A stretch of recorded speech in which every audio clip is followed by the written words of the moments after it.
Well, you defend your church against the charge of alliance with the capitalists, but I, being a socialist, I still accuse her of disloyalty to the workers. You would make greater headway if you could prove that she has been disloyal to God. That is the important matter. However, as a matter of fact, the Catholic Church is the best friend the workers have ever had, and the vast majority of her most loyal subjects are workers.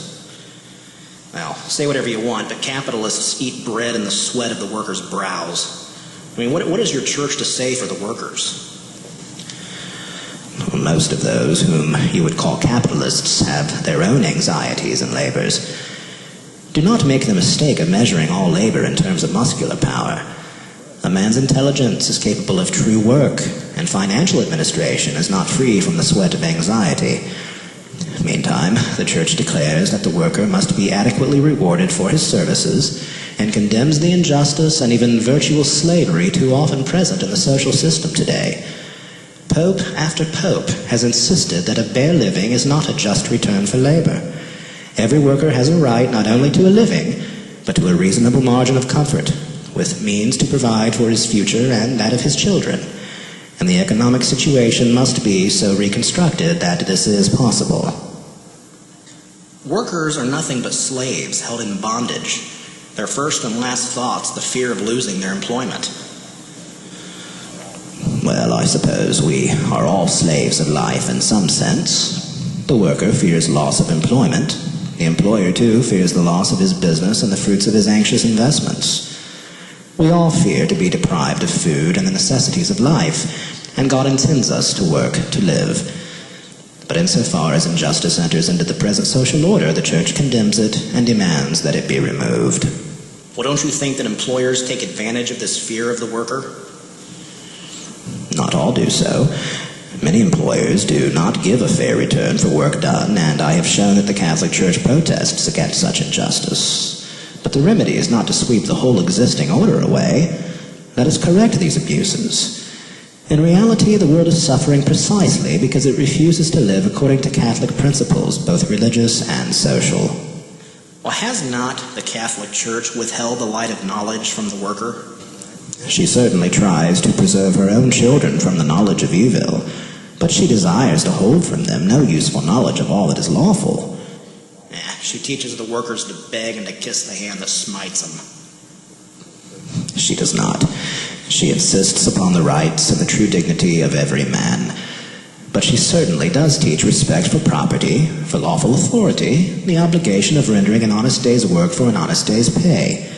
She teaches the worker that he, like all others, must beg grace from God to enable him to fulfill the duties of his state in life, and that whilst laboring to rectify wrong conditions, he must learn to forgive past injuries in a truly Christian spirit.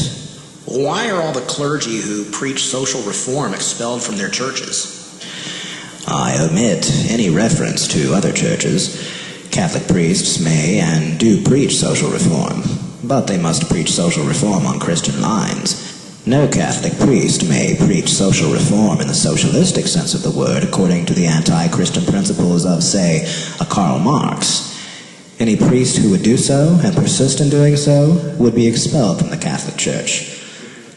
Socialism, in the ordinary sense of that word, is theoretically self-contradictory. Psychologically, it's opposed to the very nature of human beings, practically impossible from the viewpoint of production and distribution, religiously evil and ultimately ruinous to social and individual liberty.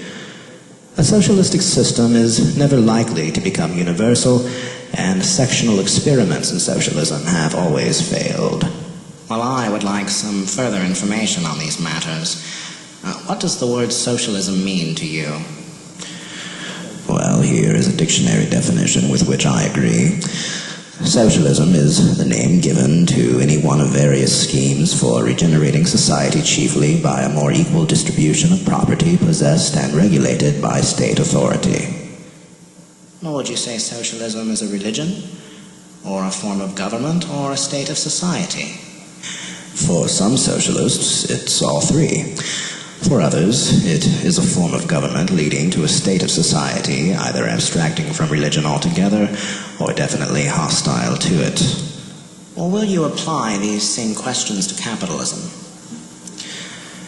Capitalism is the economic system in which industry, production, distribution, and exchange are controlled by individuals who possess property and who devote some or all of it to enterprises of commercial value, subject to certain restrictive state legislation. It is not a religion, nor a political form of government, since it can function whether under a monarchy or under a republic. We can call it, however, an economic form of government, and it results in a certain state of society. Well, Cardinal Gibbons says that your church can function under any form of government. Is that correct? It can function in any state, whatever its form of civil government, provided, of course, that the government in question at least leaves the church to itself and does not persecute or expel it. Well, then in that case, any form of government, even socialistic, is lawful as far as the Catholic Church is concerned. Well, that does not follow. A socialistic form of government may be quite wrong in itself as violating the essential rights of man. Well, would you say that Christ was a socialist when he said, "Our Father, give us our bread," instead of saying, "My Father, give me my bread"? No, those words have no reference to any particular civil or economic structure of society. Well, when he multiplied bread, he didn't sell the loaves and reap profit. He gave them away. His distribution of the bread has no reference to the matter under discussion. Firstly, it cost him no effort so to multiply bread miraculously. If men could produce things miraculously, they would not mind giving them away. But ordinary human production costs the producer the employment of his own means of support, and he has a right to an equivalent return. Secondly, Christ's purpose in performing that miracle was to prove his claims to the religious convictions and adherents of the people. He blamed them for concentrating solely upon the provision of their temporal needs. "You seek me," he said, "not because you have seen miracles, but because you did eat of the loaves and were filled. Labor not for the meat which perisheth, but for that which endureth unto life everlasting," he said. Remember, too, that Christ paid for his necessities, Judas carrying the purse to buy those things which Christ and the apostles needed. God gave manna to the Jews in the desert. Those who gathered little had sufficient, and those who gathered much had but enough. Was not that socialism? No, it was the provision by God of a miraculous food for the Jews in crossing the desert, where their own efforts could not secure it. When they were able to provide for themselves, the manna ceased. Socialism, in its wildest dreams, does not think of leading us all out into the desert and relying upon God to rain down food miraculously. Well, you admit the failure of capitalism, yet deny the right to an earnest body of men to confiscate private property and usher in an era of happiness to mankind. I can see the evils of today, but they are not the result of the God-given right to private property. They are due to the abuse of that right, to the greed of people not satisfied with reasonable comfort, and to certain economic factors men have not been able to understand or entirely control. Men are forced to study deeply in order to find a solution of the difficulty precisely by the advent of the difficulty, and they must do so. I have never denied the right of men to try to usher in an era of happiness. The Church merely denies their right to attempt it by unlawful and unjust means. The Catholic Church forbids a Catholic to be a communist. That is true. Communism is opposed to the law of God, is anti-Christian, and violates the fundamental rights of man. Apart from this, it will never remedy existing evils, and can only lead to the greater distress of those whom it pretends it will benefit. Yes, right. And your church's solution of this terrible mess is faith. It is not. Her solution is common sense, strict justice all round, and Christian charity based upon faith. The Church worships the rulers as gods and stands for their authority. The Church does not worship rulers, but she gives those in lawful authority the respect due to them. St. Peter knew the law of God quite well and wrote, "Be ye therefore subject for God's sake, whether it be to the king as excelling, or to governors as sent by him. Fear God, honor the king, as stated in 1 Peter 11:13. The sufferings of the workers had made me a communist. I believe that we should destroy the church and work for universal freedom, brotherhood, and peace. I'm afraid you are a communist only whilst other people have what you do not possess. Would you remain a communist if you had the goods and others had not? It's easy to remain a communist when you want others to give you their property. But I know few who would remain communists when it's their turn to give away. And you seem to forget the communist objection to the shame of almsgiving when you demand that those who have more should give to those who have less. Or instead of allowing them to practice charity, would you practice injustice by confiscating the possessions of others? And if you're out for universal freedom, why do you deny the freedom to men to better their positions by ability and diligence? If you want universal brotherhood and peace, why do you distort and ridicule the religion of Christians? Well, why doesn't the church give us a constructive plan? Because she is not here for that. Christ did not say to her, "Go, teach all nations the best constructive economic plan." The church has clearly laid down the moral principles which must be embodied in whatever plan is evolved by men. Temporal well-being is a natural good to be regulated by men according to the rules of natural prudence. The church has but to watch lest their plans offend against the moral principles of justice and charity. She says that there is much injustice in the present state of affairs, injustice which, admittedly, must be speedily remedied. Everybody knows that the Roman Catholic countries have steadily deteriorated while Protestant countries have prospered. No one can know that, for Catholic countries have not really deteriorated. They have perhaps been at a standstill from certain points of view, whilst some Protestant countries have forged ahead in those specific directions. The judgment upon which the question is based is erroneous because too sweeping. Men invariably tend to think their own nation superior to others, and even if they are superior in some things, they are apt to claim superiority in all things. We make our test of comparison the thing in which we happen perhaps to excel. An American will boast that his country possesses the mighty dollar in abundance and undoubtedly leads the world. If Australia produces more wheat and wool, then the Australians tend to make those the test of greatness.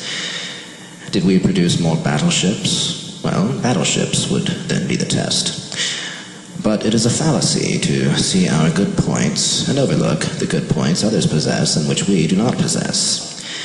In Spain, the trains are slower than in England, but national proficiency in music is far higher.